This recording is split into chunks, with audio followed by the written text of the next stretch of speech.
Chad Daybell. Let me ask you, did the Gravedigger dig his own grave? We're going to talk about that and a whole lot more on today's episode of what some people have termed the fastest minutes in podcasting. The views and opinions expressed in this podcast are solely those of the individuals interviewed and participating in this show and do not represent those of Charlie Crimebuster nor Peacemaker Network. All individuals described or mentioned in the podcast should be considered innocent until found guilty in a court of law. This podcast contains subject matter such as violence and graphic descriptions which may not be suitable for all audiences. Listener discretion is advised. Highlight today a very high-profile trial coming up. It has to do with Lori Daybell and her new husband, author, gravedigger, what I call a wolf in sheep's clothing, Chad Daybell. Before that, though, let me take a moment to thank you so much for being a part of the podcast today. I want you to know that we do appreciate each and every one of you that are listening. And if you've not yet subscribed to the podcast, how about taking a moment to do so? We'd love to have you as a regular listener. Also, please, if you can, like us on Facebook and all the social media platforms we're on. You can just Google us, Charlie Crimebuster, and you're going to find us pretty easily there. But our focus today involves what has become the most hated woman of America. Yes, there's a new contender taking Casey Anthony's spot. Remember, she was the one that lied about her daughter who was missing. Well, this lady's name is Lori Vallow, and she married Chad Daybell. And lying in the wake of their evil journey? Well, it's just not one body, but now there are 6 dead people that can be associated with them, including 2 precious children. It is, my friend, a story with more twists and turns than a Disney roller coaster. And today, we're going to focus on the new husband of Lori Vallow, Chad Daybell. Chad Daybell was born in 1968. He was raised in a home that was religious. They were involved with the Church of the Latter-day Saints, known to many as the LDS Church. However, his own beliefs, well, they actually wandered into a new territory with special visions that he shared with other people. Now, Chad Daybell, he went to Brigham Young University, and there he met Tammy, who was to become Tammy Daybell. They married soon thereafter. In the early years, Chad worked as a sexton at a graveyard. Literally, he was a gravedigger. Thus, the title for this podcast, The Gravedigger Digs His Own Grave. Now, later, Chad Daybell becomes a self-published author. He wrote more than 24 books about near-death and doomsday events. But now we find our gravedigger author, well, he was arrested. First, he was arrested on suspicion of concealing and destroying evidence. That was after investigators found human remains at his Idaho home. He was booked into jail in the summer of 2020. Now, I must point out that this is the second time that Daybell's property in the town of Salem had been combed through by cops. Cops all say that the search was linked to the disappearance of Joshua J.J. Vallow and Tylee Ryan. Now, you might want to know how this man, who had a loving family with children and was respected in LDS circles, how he later became indicted for murder. Well, I would remind you that we do have several podcasts covering this case. Hey, you might want to revisit those, or maybe review them and getting ready for this coming high-profile trial. We do have on our podcast schedule, we have Lori Vallow, the Doomsday Mom. Lori Vallow, Where Are Her Children? Lori Vallow's Spiritual Hitman. And hey, just a hint here, the spiritual hitman, it was not Chad Daybell that was her hitman. And we have another podcast there about her and Chad. Now, you can find all of those on your podcast platform, and we're going to give you a link in our show notes where you can go to all of our podcasts. And you're going to find a summary in this podcast of how we got to this coming trial. We're going to give you that summary in just a moment. Thank you, Charlie Crimebuster. The contents of this week's Scam Alert was derived from MakeUseOf.com.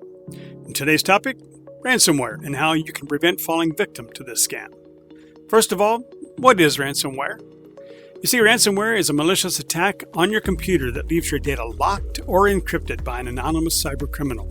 The attacker provides instructions on how to decrypt the files and how you can eventually have your files back after you pay a hefty ransom up front. So let's just say you haven't fallen victim to a ransomware attack just yet, but you'd like to know how to prevent the attack from happening. Here's our recommendations. First and foremost, restrict administrative privileges on your computing devices. And next, patch all of your software applications whenever you're prompted to do so. And here's another one. Use application whitelisting.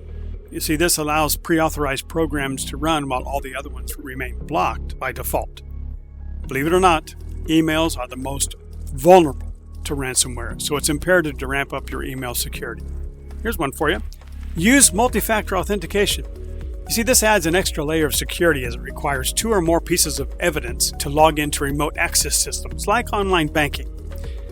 And finally, regularly perform data backups as they are an integral part of a disaster recovery plan just in case you are the victim of a ransomware attack.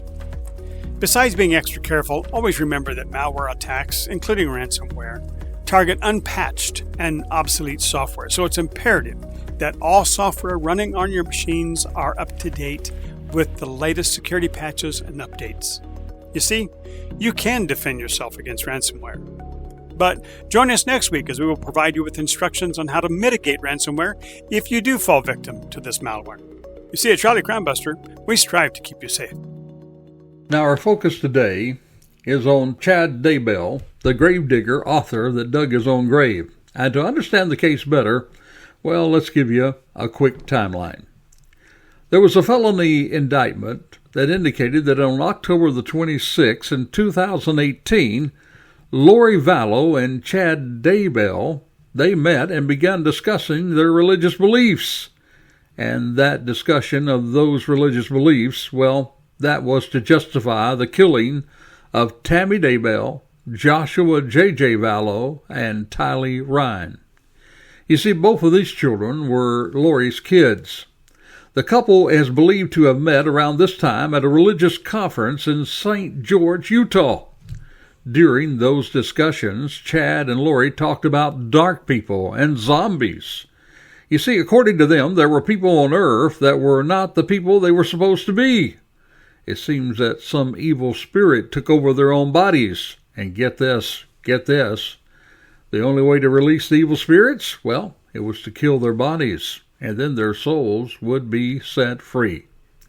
Also, they both had become to believe that they were chosen to lead the 144,000 righteous people that were left at the second coming of Christ, the end of the world.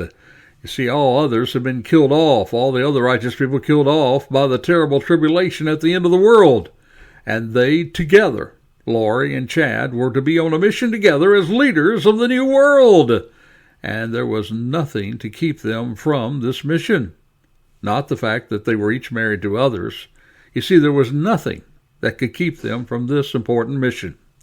Now, I know you're thinking this is crazy, and you're right, evil crazy, but not what I would term legal crazy. You see, both of them knew exactly what they were doing. And to assist them on this mission, well, it was Lori's brother, Alex Cox. You see, he was her protective brother. And he bought into Lori and Chad's doomsday cult. He had actually began his criminal involvement in the case early on when Lori was married to a guy by the name of Joseph Ryan. And it was in a custody battle for Tylee. You see, one day, Alex, Lori's brother, confronted Joseph Ryan and assaulted him with a stun gun. Now, Alex went to jail for that early on. And it became apparent early on in this doomsday cult that Lori and Chad had much more than a professional relationship in their endeavor to lead the doomsday preparations. They had indeed become linked together romantically. And to seal the deal, in other words, to justify their lustful actions, well, they cloaked it all in their doomsday theology. Meaning they had been on earth before, according to them, and that it was always meant to be that they would be together one day on earth. That in the eyes of God they were linked together.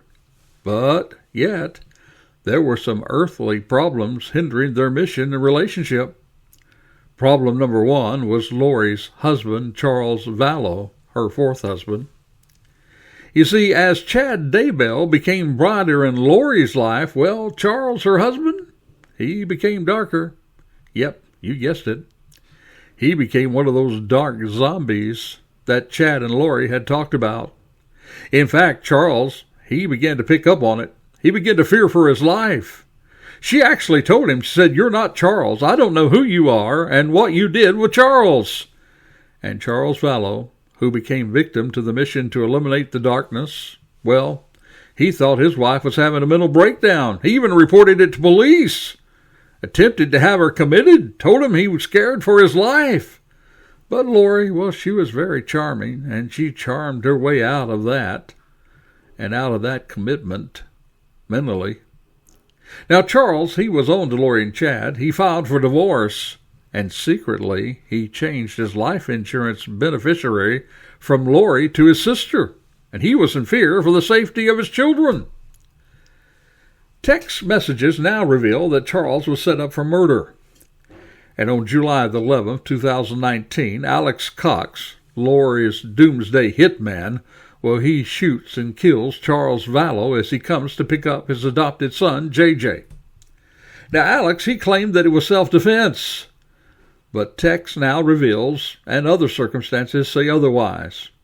And to Lori's surprise, well, she did not inherit the $1 million life insurance on Charles, her estranged dead husband. Because, you see, he had changed, as I said before, the beneficiary, which surprised doomsday mom Lori a great deal when she called to check on the life insurance.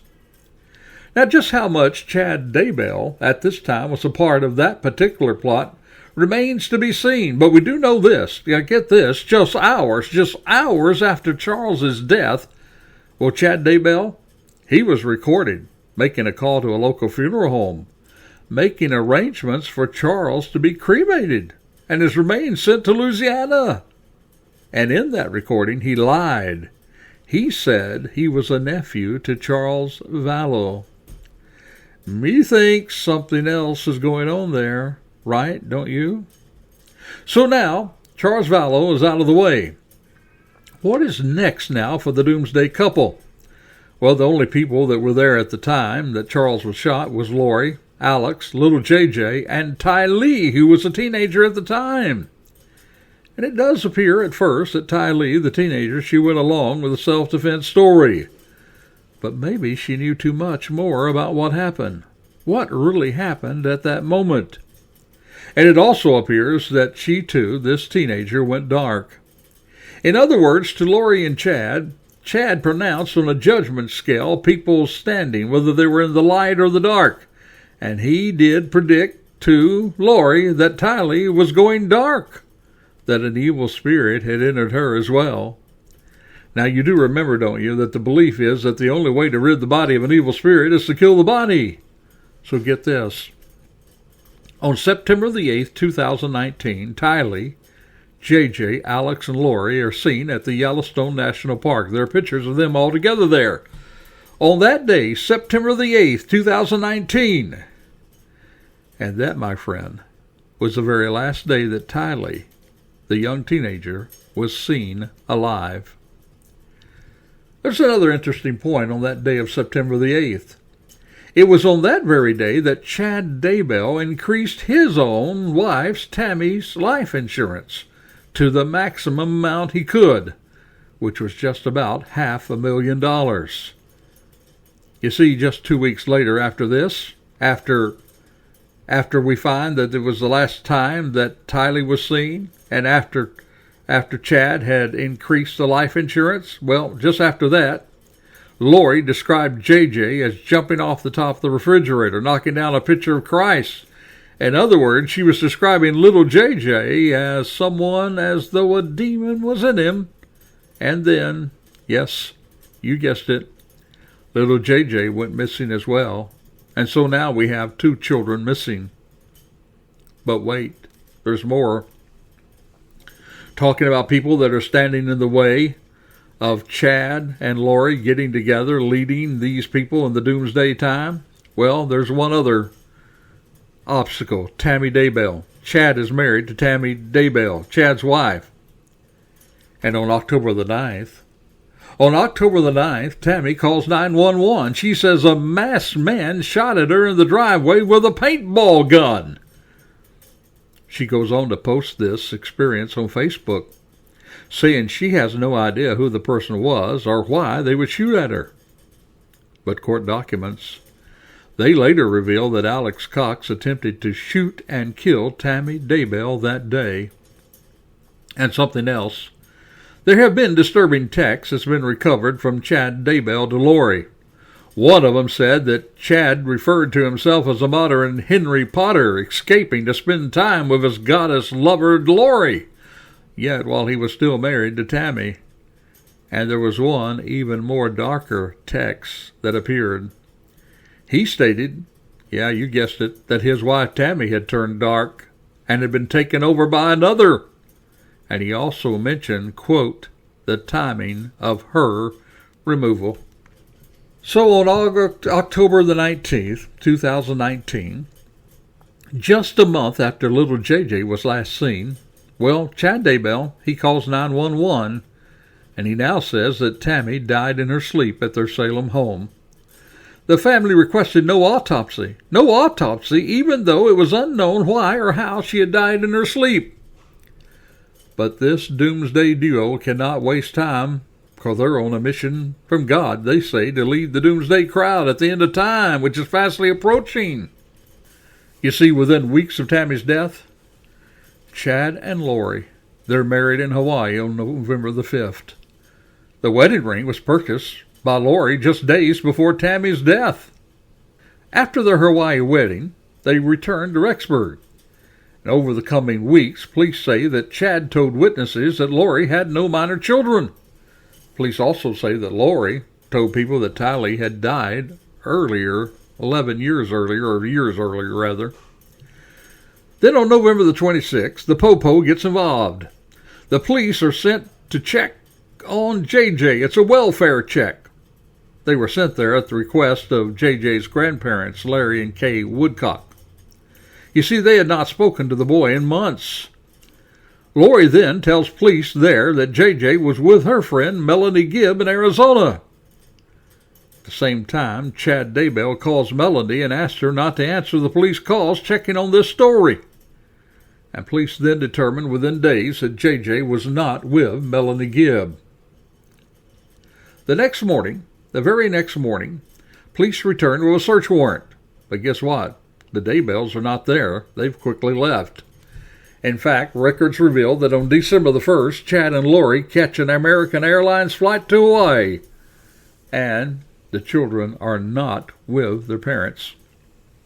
Meanwhile, back in Fremont County, the sheriff's office determined that Tammy Daybell's death is suspicious. Her body is exhumed, and an autopsy is performed in Utah. On October the 20th, Rexburg Police Department announced that JJ and Tylee are missing. They say their disappearance is possibly linked to the suspicious death of Tammy Daybell. And the following day, the police then say that Chad and Lori are persons of interest in the case. Now, to get you up where we are, we have two people dead who are now attributed to suspicious activity. That's Charles Vallow, Lori's fourth husband, and Tammy Daybell, Chad's former wife. And along with that, there are two children, Tylee and JJ, that are missing. So now you're probably asking, how was it that Chad and Lori were indicted for the murder of her children? How did they tie it all together? We're going to tell you that in a moment, but right now it's time for our crazy crook story. As you know, on a podcast like this where we talk about dark things, we like to lighten the load a little bit with a crazy crook story, and this one, as all of them, is indeed a doozy. Security footage from the police station in Gladstone, Oregon, shows a male suspected attempting to take the only bike in the bicycle rack outside the building on December the 27th. That was shortly after 6 p.m. in the evening. In the video, The masked and hooded suspect can be seen attempting to flee the bike from a rack and to take it outside the police station. He was using a pair of large bolt cutters. Well, the rack is directly beside a window stamped with the words Gladstone Police around the corner from the entrance of the station. And so a uniformed police officer walks out of the station and approaches the suspect less than 30 seconds into the video, startling the would-be thief. The officer, he points a taser at the suspect's chest, prompting him to sit down with hands on his head. It is dumb. That's what Sergeant Carl Bell of the Gladstone Police Department says. That's what he told ABC 2 News on Tuesday. Quote, I have not actually seen something this crazy because the officers were inside watching it on video camera. And Adam Bell, 26 years of age, he's been charged with theft, criminal mischief, and a felon in possession of weapons. That's what Bell told ABC News. So here's our crook. Outside of the police station, right down from the window of the police station, on video, trying to steal a bicycle right out front of the police station. And this, my friend, is our Charlie Crimebuster's Crazy Crook of the Week. Now back to our main focus, the gravedigger who digs his own grave. Now, to be fair, Chad's family, they believe, or did believe, that Chad was a victim of all this and that the illegal acts had all been a part of Lori and her brother Alex's illegal activities. But the evidence, I'm afraid it says otherwise. First, always remember this, my friend, your cell phone leaves a footpath of wherever you've been. So in attempting to find these missing children, cops trace the activity of Lori's hitman brother, Alex Cox. You see, they had already been alerted to the suspicious death of Charles, Lori's fourth husband, by the hands of Alex Cox.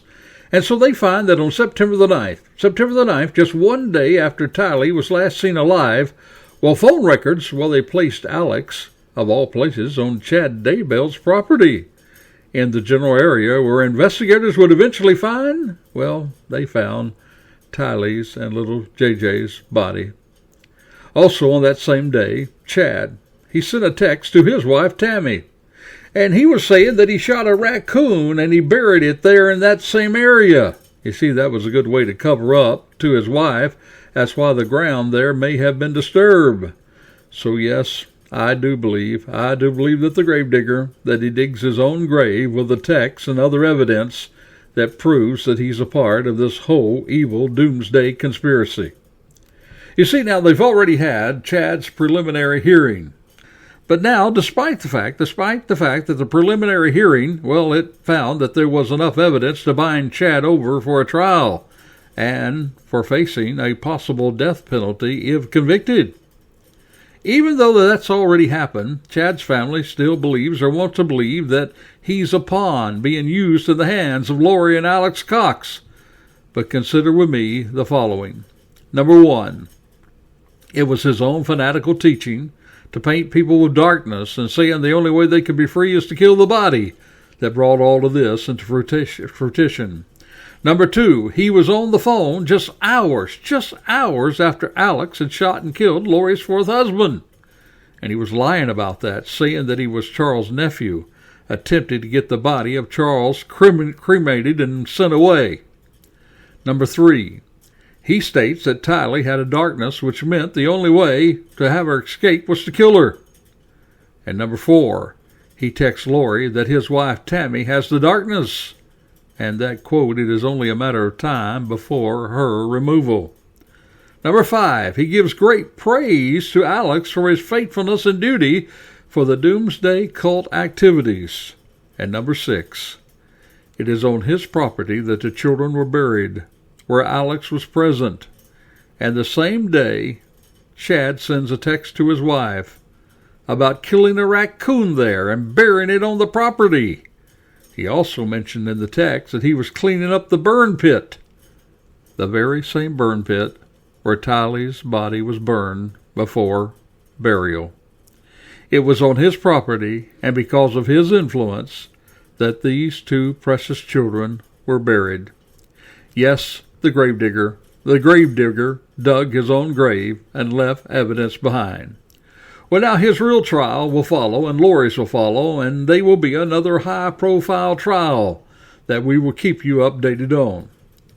And let me remind you that you can hear our other podcasts on the Doomsday Cult on Charlie Crimebuster.